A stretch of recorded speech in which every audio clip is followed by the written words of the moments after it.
Welcome back to What Arty Noobs with General Disturbance. This is the FV215b. It's a tier 10 British heavy tank. It's located on the south spawn of Redshire, and this one is under the command of 73north of WTWW. I think he has more than one account, and that's why I'm seeing him without his clan tag on some of the videos. Game on! Okay, well, this tank has a 120mm main gun, capable of 400 alpha, and with standard ammunition, it's capable of penetrating 259mm of armor with quite a high shell velocity, 1067 meters per second.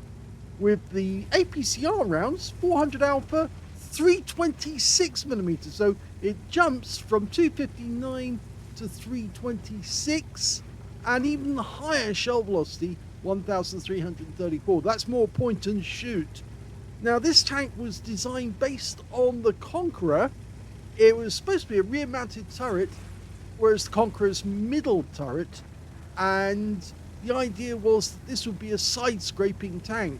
So although it does have a very weak lower plate, it does actually have a very strong set of armor.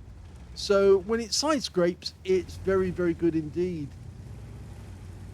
It's also got a very high DPM and good gun handling, aim time, excellent turret armor, decent glacis, not too bad, and good gun depression as well, 7 degrees of gun depression. It's got excellent hull traverse, a large hit point pool of 2,750. And here comes the enemy.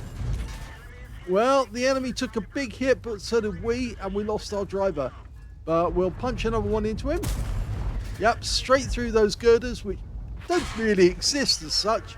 Oh, and our IS-7 almost trying to protect us. In fact, actually, he's trying to protect his lower plate. But yes, we've taken 2 hits, 2 big hits, but one of the enemy tanks down. Now, we're going to try and side scrape off the rear of the IS-7. He's kind of butted his way in, and ideally we need to get around him to get at the enemy. Well, the tank that's coming up to meet us is an E5, and funnily enough, that's the tank that this one is most like. Right through the lower plate, 351. He's now one shot, so he's more than likely going to get down to the E100, the E900, if with the next shot.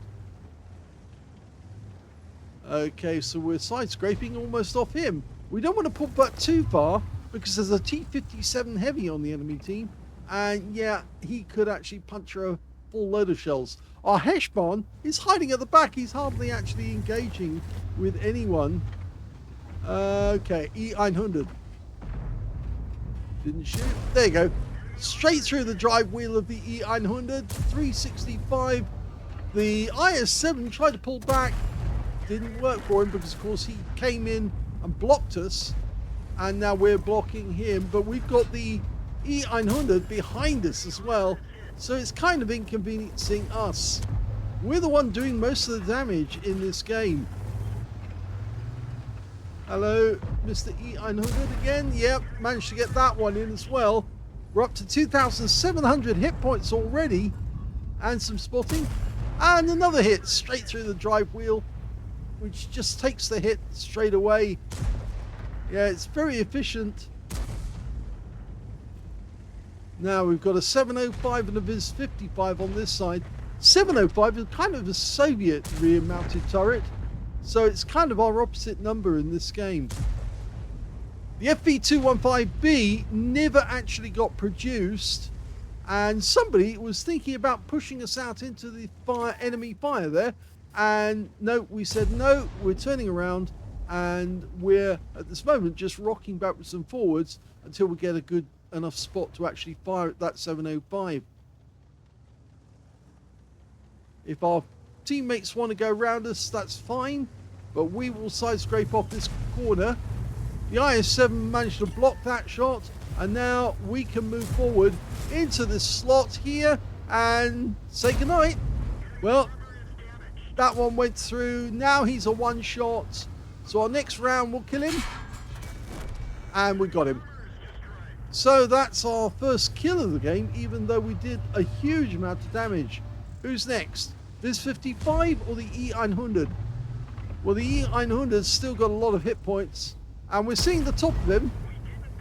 We can see that our teammate actually there actually did expire, but that's his own fault. One through the drive wheel of the E900, good shot. The E5 pulled back because he's a one shot. We can put another round through the E900, and we do. It's all because he's using the premium ammo. It's just absolutely carving a hole in the enemy. And we did take some hit there in the fuel tanks, but we can go again, and yet another pen, and the E900 is badly damaged, but they're capping at our cap. Unfortunately, the rest of our team was just totally unable to carry on, and even though we're sitting up here blasting away at the enemy, collecting vast amounts of hit points, our teammates have let us down, and I think we're about to lose this game. Our back chat's gone behind the E900, but he got killed.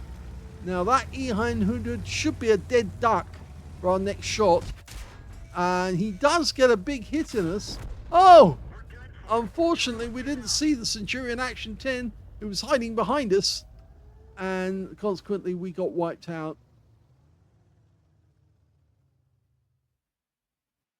Well, that was rather unfortunate because he was doing a huge amount of damage to the enemy 73 North, but I guess he just didn't spot that Centurion Action 10, and neither did I for that matter. The guy was hiding behind us, and since nobody else was alive on our team other than us and our teammates who were around us, and they were falling like flies, we didn't see that we were about to get shut down by a shell in our rear. So, we lost that one, but it was a third mark of excellence, a master gunner for getting 5 armor penetrating shots, and a third mark of excellence. Yes, that's the reason why he's doing so much damage in this tank. He really does know it, and he's been blasting away with the premium shells because he's trying to get the third mark, and he's got it now. He also got a fire for effect for doing more damage than the hit points for his own vehicle, and he got a bruiser medal for getting at least 5 critical hits.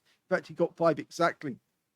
The win rate from that game, 5,059, but which is Super Unicum standard, but sadly it was a loss. Let's have a look at team score.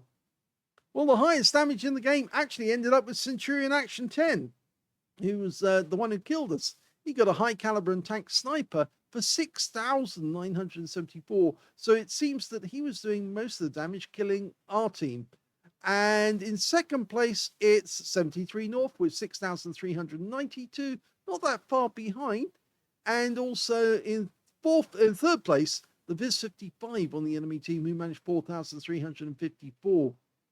When it came to kills, we can see that the top scorer was, in fact, the Batchat 25 ton on our team. He got 4 kills, and so did the Centurion Action 10, the guy who killed us. He also got 4.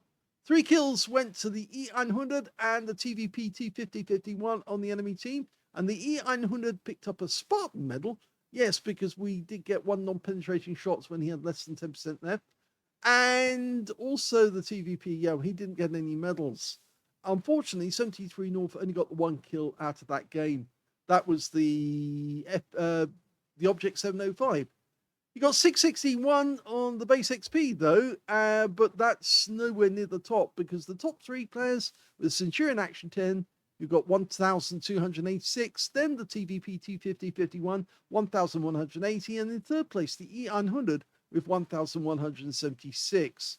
So that 661 puts him, right the way down here. In fact, at the bottom of the winning team. So he was the best on our losing team, but he was still right at the bottom. So 15th place, because there was 14 tanks, I believe, on either side. So let's have a look at detail. 17 shots fired, 17 direct hits, 16 penetrations. Mostly down to the fact that obviously he did have premium rounds.